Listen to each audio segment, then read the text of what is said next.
శ్రీ పొట్టి శ్రీరాములు నెల్లూరు జిల్లా కావలి డివిజన్ పరిధిలోని బోగోలు మండలం కప్పరాలతిప్ప గ్రామంలో కావలి ఎమ్మెల్యే శ్రీ దగ్గుమాటి వెంకటకృష్ణారెడ్డి సహాయ సహకారాలతో నెల్లూరు జిల్లా కప్పరాలతిప్ప గ్రామంలో క్రిస్మస్ మరియు నూతన సంవత్సరం సందర్భంగా జిల్లా స్థాయి open to all hard tennis ball cricket టోర్నమెంట్ను ఎంపీడీఓ కార్యాలయం సమీపం నందు గల క్రీడా మైదానం నందు ఏర్పాటు చేశారు. పై కార్యక్రమంకు ముఖ్య అతిథులుగా కావలి ఎమ్మెల్యే శ్రీ దగ్గుమాటి వెంకటకృష్ణారెడ్డి పాల్గొని క్రీడాకారులను నిర్వాహకులను అభినందిస్తూ క్రీడలను ప్రారంభించారు. జిల్లా స్థాయి open to hall hard tennis ball cricket tournament మొదటి బహుమతి 30,000 రూపాయలు దాతలు ఇందుపూరు రామ్మోహన్ రెడ్డి, 9వ క్లస్టర్ టీడీపీ నాయకులు కోరుపల్లి, ద్వితీయ బహుమతి 20,000 రూపాయలు దాతలు ఆవుల ప్రతాప్ గార్ల జ్ఞాపకార్థం వారి కుమారుడు ఆవుల రంజిత్ కుమార్, తృతీయ బహుమతి 10,000 రూపాయలు దాతలు సమాధి సాయి యాదవ్ బహుమతులను అందజేస్తున్నట్లు నిర్వాహకులు తెలిపారు. పై కార్యక్రమంలో బోగోలు మండల తహసీల్దార్ మరియు క్రీడాకారులు, క్రీడాభిమానులు, బోగోలు మండల తెలుగుదేశం పార్టీ నాయకులు, కార్యకర్తలు, నిర్వాహకులు పాల్గొన్నారు. ఆదర్శవంతమైన నియోజకవర్గంగా రాష్ట్రంలోనే ఉత్తమ నియోజకవర్గంగా తీర్చిదిద్దడానికి మీ వంతు సహాయ సహకారాలు అందిస్తూ మీరు చేస్తున్నట్టు కృషికి మా అందరి తరఫున అభినందనలు తెలియజేస్తున్నాం సార్. 20 రోజుల పాటు మా పిల్లలు ఈ గ్రౌండ్ ని ఎంతో ఖర్చు పెట్టి చాలా సుందరంగా తీర్చిదిద్దడం జరిగింది.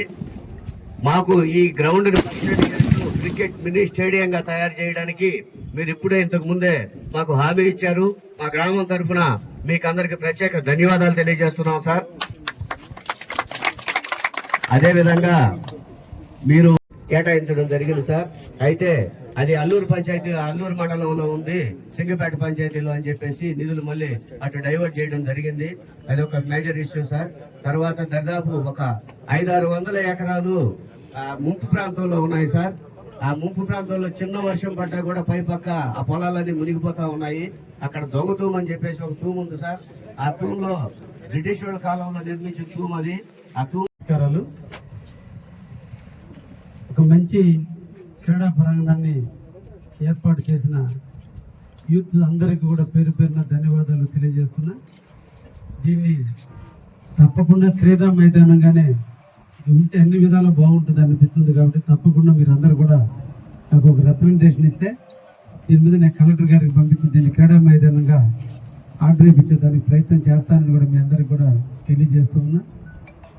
అదేవిధంగా ఆ సోదరుడు 2 సమస్యలు చెప్పాడు.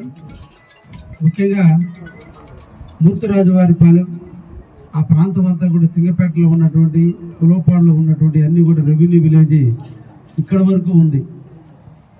అయితే అది ఎప్పటి నుంచి ఉందో 1902 నుంచి అలాగే ఉంది. కాబట్టి దాన్ని పరిశీలించాల్సిన అవసరం ఉంది. దాన్ని తప్పకుండా నేను పరిశీలించి పరిష్కారం చేయడానికి అవకాశం ఉంటే తప్పకుండా దాన్ని పరిష్కారం చేస్తానని మీకు అందరికి కూడా మాటిస్తున్నాను. రెండో సమస్య ఈ రామన్న చెరువుకు సంబంధించినటువంటి దొంగ కాలువ, మూర్తిరాజు పొలానికి సంబంధించిన పొలాలన్నీ కూడా అక్కడే ఉన్నాయి. ఇటీవల ఆ కట్ట అంతా కూడా తెగిపోయింది. స్వాంప్ కింద కొంత దూరం వరకు రిటైనింగ్ వాల్ ఉంది. 2 కిలోమీటర్ల వరకు రిటైనింగ్ వాల్ లేనందు కారణాల వల్ల ఇటీవల జరిగినటువంటి తుఫాను, అదేవిధంగా వచ్చినటువంటి ఫ్లడ్లో అదంతా కోసుకుపోయి దాదాపు ఇప్పటికే 1000-1500 ఎకరాలు భూమి ఇంకా కూడా నీళ్ళలోనే ఉందనే విషయం కూడా నాకు తెలుసు. అంటే నేను కూడా ఒక రైతు బిడ్డను కాబట్టి ప్రతి ఊరు ఎప్పటికప్పుడు నేను తెలుసుకుని ఉంటాను. ఇందుకోసమే ఈరోజు ఉదయమే ఇరిగేషన్ అధికారులతో రివ్యూ చేయడం కూడా జరిగింది. దాని మీద మొన్నటి రోజున అధికారులందరినీ కూడా పంపించి ఫీల్డ్ మీద చూసాం.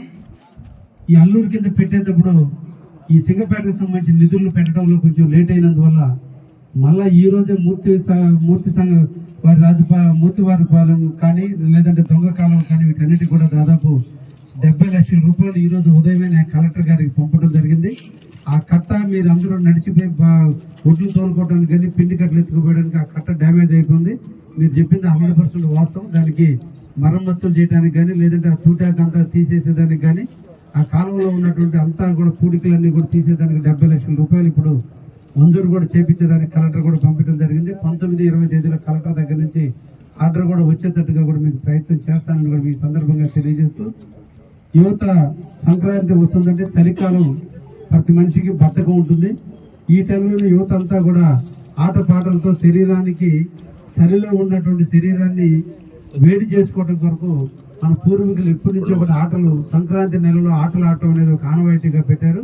ఎందుకంటే మనం చలిలో ఉన్నప్పుడు కాళ్ళు చేతులు బిగుసుకుపోతాయి కాబట్టి ఆ టైంలో విలేజ్ ఆటలు అంటే ఒకప్పుడు బొంగరాల ఆటలు లేదంటే కోడిగుండు ఆటలు తర్వాత కోడి బిళ్ళని రకరకాల ఆటలు ఉండేవి. అవన్నీ కాలగర్భంలో కలిసిపోయి ఈ రోజున కొత్త కొత్త ఆటలన్నీ కూడా వచ్చినాయి. కానీ ఈ రోజు ఆ సాంప్రదాయాన్ని మన తిప్పవాసులు అందరూ కూడా పుచ్చుకొని ఈ రోజు 20 రోజుల పాటు మీరు టోర్నమెంట్ నిర్వహిస్తున్నందుకు మిమ్మల్ని ప్రత్యేకంగా అభినందిస్తూ, ఆ ప్రైజ్ అమౌంట్ కూడా నేనే ఇద్దామని చెప్పే లోపల పేర్లు రాశారు కాబట్టి ఆ ప్రైజ్ అమౌంట్ వారు మీకు నేను ఏదో ఒక రూపాయన మీకు అమౌంట్ కూడా ఇస్తానని కూడా మీకు ఈ సందర్భంగా తెలియజేస్తూ నన్ను ఆహ్వానించినందుకు మీ అందరికీ కూడా ధన్యవాదాలు తెలియజేస్తున్నా. Thank you.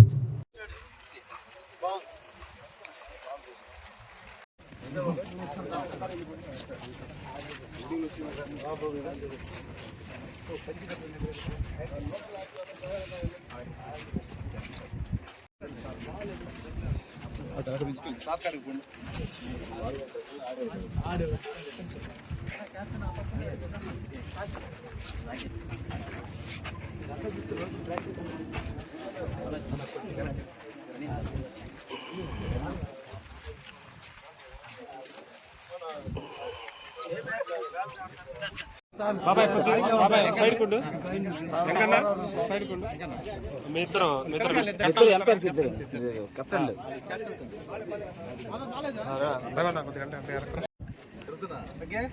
Okay sir